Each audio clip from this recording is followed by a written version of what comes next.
పటాన్ చెరువులో ఓ వివాహానికి సీఎం రేవంత్ రెడ్డి విచ్చేసి వధువులను ఆశీర్వదించారు. ఎమ్మెల్యే గూడెం మహిపాల్ రెడ్డి సోదరుడు గూడెం మధుసూదన్ రెడ్డి కుమారుడు గూడెం సంతోష్ రెడ్డి వివాహం జరిగింది.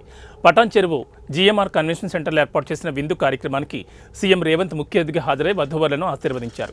ఈ కార్యక్రమంలో సీఎం సలహాదారు వేం నరేందర్ రెడ్డి, జిల్లా కలెక్టర్ వల్లూరు క్రాంతి, ఐజీ సత్యనారాయణ, రోహిన్ రెడ్డి, జిల్లా ఎస్పీ పారితోష్ పంకజ్ తదితరులు పాల్గొన్నారు.